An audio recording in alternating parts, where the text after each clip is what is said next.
I never thought I would be writing this post, but here I am. I need to get this off my chest as my whole world has turned upside down in the last few weeks. I am still trying to process everything that has happened and figure out what to do next. Some background information first. I have been married to my wife Monica for 17 years. We met during our final year of college when we were both studying business administration. Monica was the most beautiful girl in our class. Everyone wanted to date her, but she chose me, a simple guy from a middle-class family. We dated for 2 years before getting married right after graduation. Our families were against the marriage, saying we were too young and needed to focus on our careers first. But we were madly in love and convinced we could handle anything life threw at us. The first few years of marriage were tough.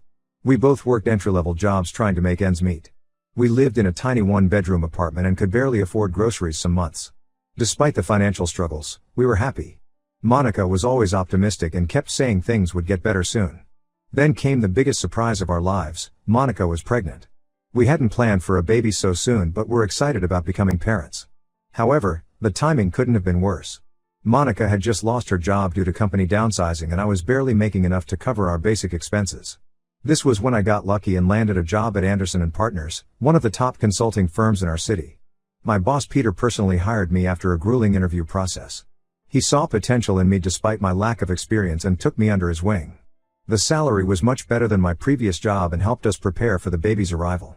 Harold was born in winter of 2008. He was the most beautiful baby I had ever seen. Monica had a difficult pregnancy and delivery, so we decided she would stay home with Harold while I focused on building my career. Peter was very understanding and helped me learn everything about the consulting business. He would often work late with me, teaching me the tricks of the trade. Monica would sometimes bring Harold to office to have lunch with me. Everyone loved having them around, especially Peter. He would always make time to play with Harold and bring him small gifts. His wife Linda couldn't have children due to some medical issues, so he treated Harold like the son he never had. Looking back now, I realize how blind I was to what was really happening. Over the years, I worked hard and climbed the corporate ladder. We moved to a better neighborhood, bought a nice house, and could finally afford family vacations. Peter and Linda became close friends. We would spend holidays together, go on couple trips, and our families became inseparable. They even helped us financially when we were renovating our house. Monica was the perfect wife and mother. She took care of everything at home while I focused on work.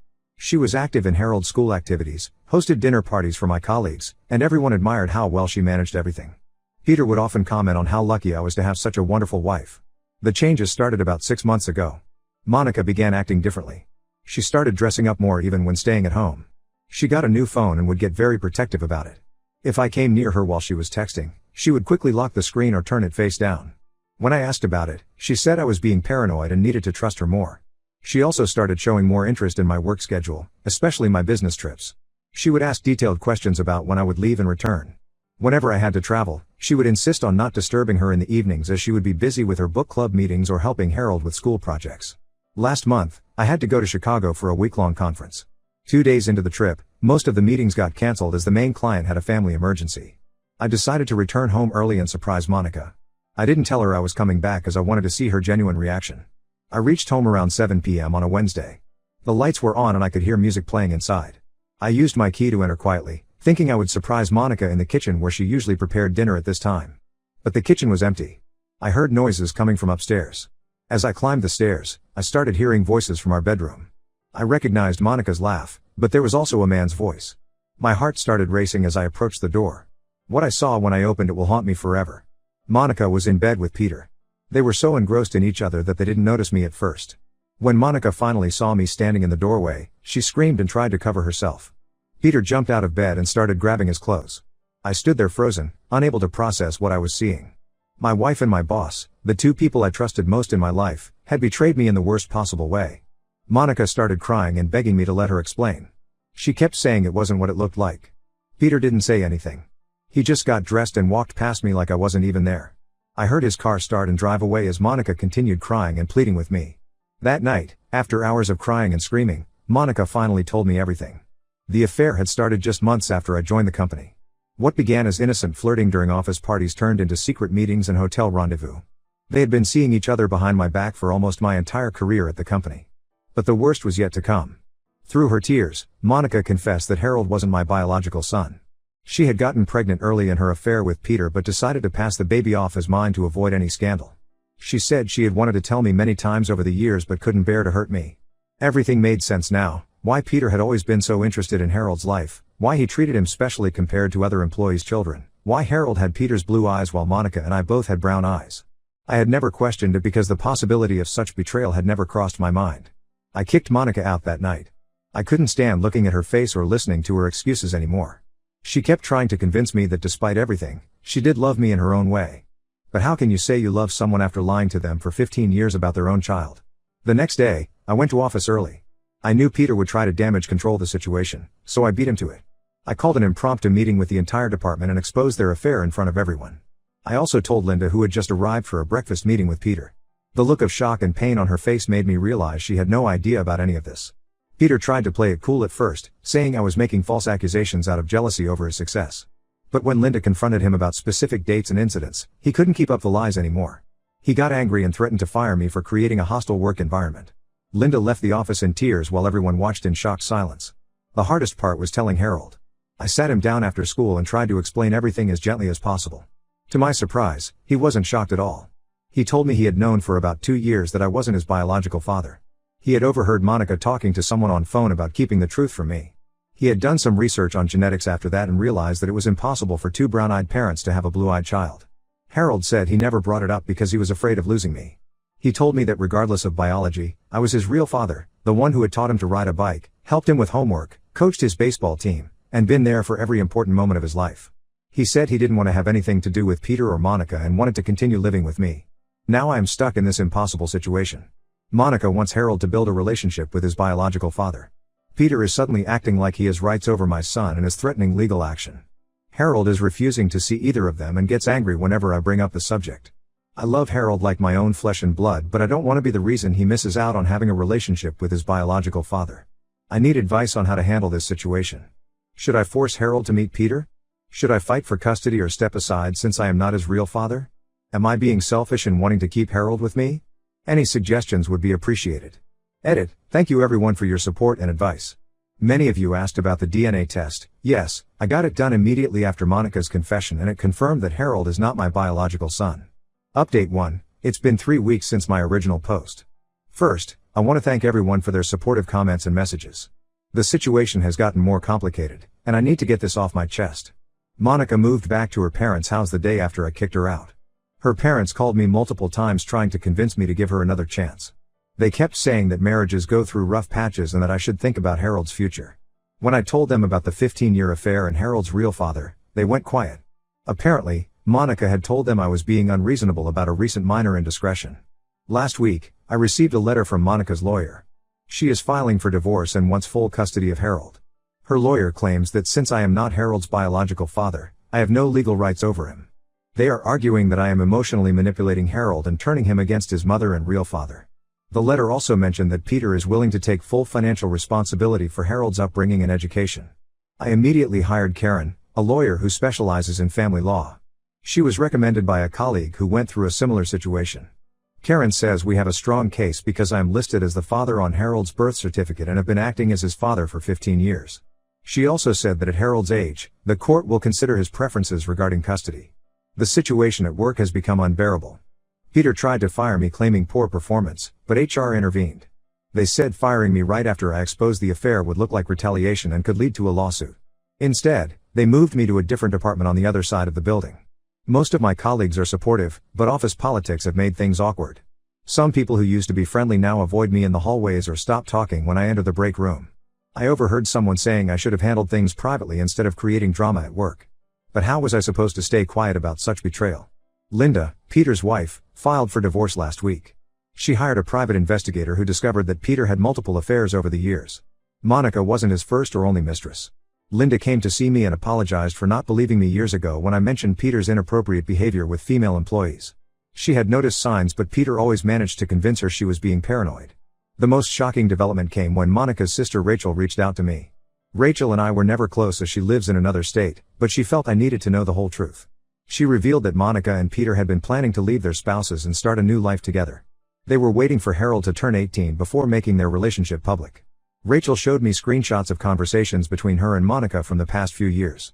Monica had been confiding in her sister about the affair. She would complain about how tired she was of living a double life and how Peter kept promising to leave Linda but never did. In one message, Monica wrote that she only stayed with me because I provided financial stability while Peter provided the excitement she craved. What made my blood boil was discovering their financial deception.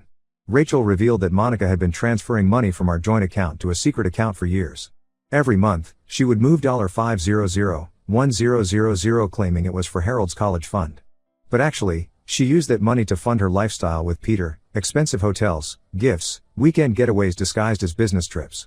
When I confronted Monica about this, her response made me sick. She blamed me for being too focused on work and not giving her enough attention. She said Peter understood her emotional needs better and made her feel special. According to her, I should be grateful that she stayed with me all these years instead of leaving with Peter early in their affair. Harold is handling everything better than I expected. His school counselor says he's maintaining his grades and participating in activities normally.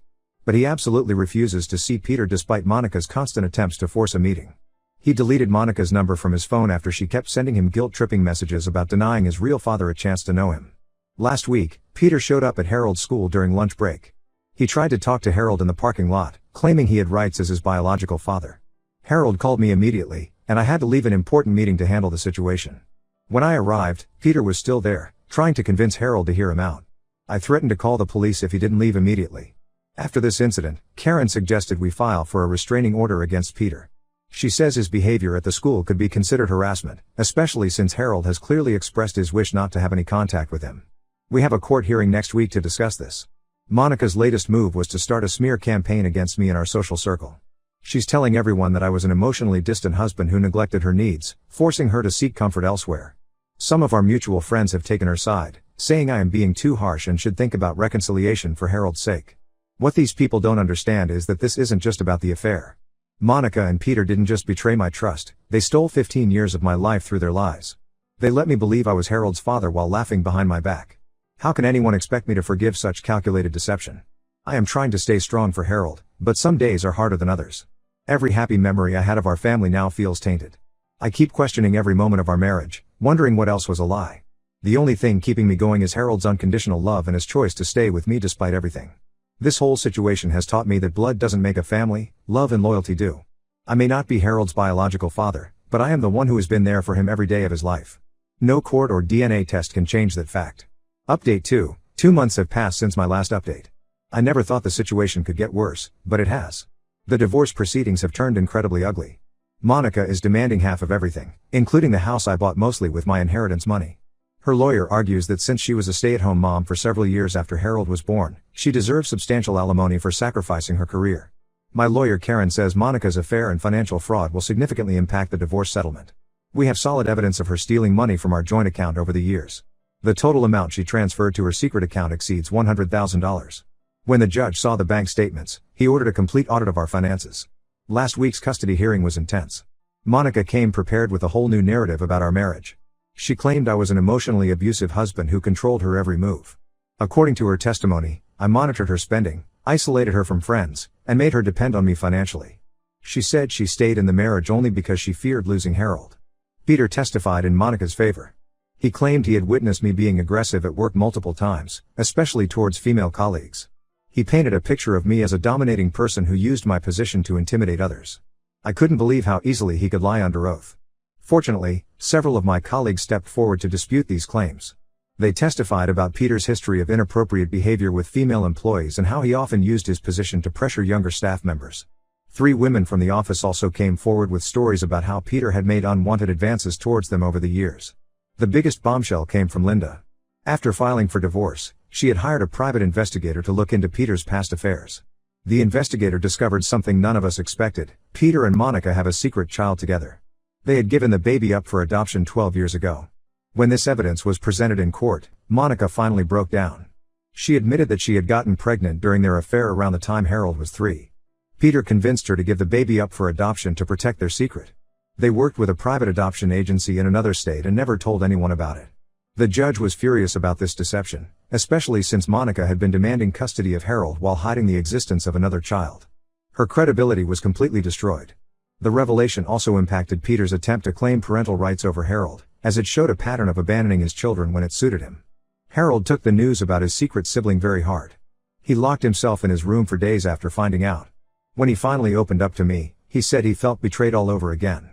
Not only had his mother lied about his real father, but she had also hidden the existence of his biological sister or brother. Last week, Harold asked me to help him find his sibling.